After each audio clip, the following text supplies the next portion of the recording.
Watts the movie we have never seen because you haven't made it. Make that movie. ലോകപ്രശസ്തനായ Hollywood സംവിധായകൻ Christopher നോളൻ്റെ വാക്കുകളാണിത്. ആ വരികളിൽ എല്ലാമുണ്ട്. ഒരു ഫിലിം മേക്കർ അറിയേണ്ടതും ചെയ്യേണ്ടതുമായ എല്ലാ കാര്യങ്ങളും അദ്ദേഹം ഈ വരികൾക്കിടയിൽ ഒളിപ്പിച്ചു വെപ്പിച്ചിട്ടുണ്ട്. എന്താണ് ഈ വരികളുടെ അർത്ഥം?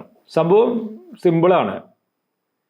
ഞങ്ങൾക്ക് ഇഷ്ടപ്പെട്ട ഒരു മൂവി ഇതുവരെ, അല്ലെങ്കിൽ ഞങ്ങൾ കാണേണ്ടതായിട്ടുള്ള ഒരു മൂവി ഞങ്ങൾക്ക് ഇതുവരെ കാണാൻ സാധിച്ചിട്ടില്ല.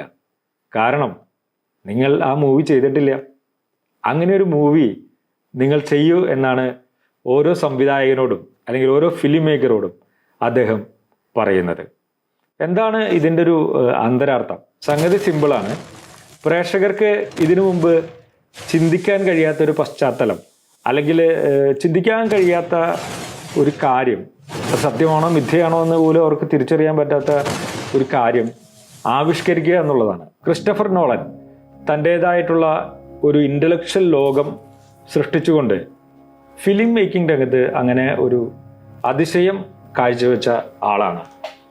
അതുപോലെ തന്നെ അത്തരത്തിലുള്ള അതിശയങ്ങൾ കാഴ്ചവെച്ച മറ്റു സംവിധായകരുമുണ്ട്.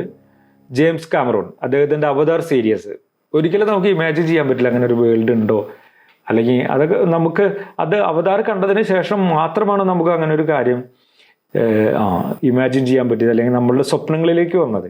ഒരു പുതിയൊരു സ്വപ്നം, പുതിയൊരു കാഴ്ച നമുക്ക് നൽകുകയാണ്. അതുപോലെ സ്പീൽബർഗിൻ്റെ ജുറാസിക് സീരീസ് സിനിമകൾ, അതും നമ്മുടെ മുമ്പിലേക്ക് പുതിയൊരു ലോകം കാഴ്ചവെച്ച സിനിമകളാണ്.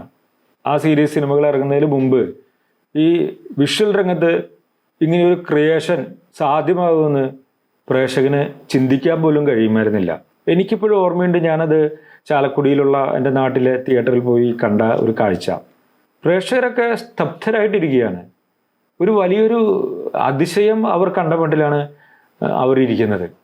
അപ്പോൾ അതാണ് പുതിയൊരു ആളുകളെ വിസ്മയിപ്പിക്കുന്ന, അല്ലെങ്കിൽ ആളുകളെ എൻഗേജ്ഡ് ആക്കാൻ കഴിയുന്ന, അവർക്കൊരിക്കലും ചിന്തിക്കാൻ പറ്റാത്ത ഒരു പശ്ചാത്തലം ഒരു ഫിലിം മേക്കർ അവരുടെ മുമ്പിൽ അവതരിപ്പിക്കുമ്പോൾ സംഭവിക്കുന്ന അതിശയം. വളരെ കലാമൂല്യമുള്ള സിനിമകൾ എടുക്കുകയും അതിനൊപ്പം തന്നെ ആ സിനിമകൾ ജനപ്രിയമായി മാറ്റുകയും ചെയ്യുക, അതാണ് ക്രിസ്റ്റഫർ നോളനെ മറ്റുള്ളവരിൽ നിന്നും വിഭിന്നനാക്കുന്നത്. എങ്ങനെയാണ് ഇദ്ദേഹം ഈ നേട്ടങ്ങൾ അച്ചീവ് ചെയ്യുന്നത്?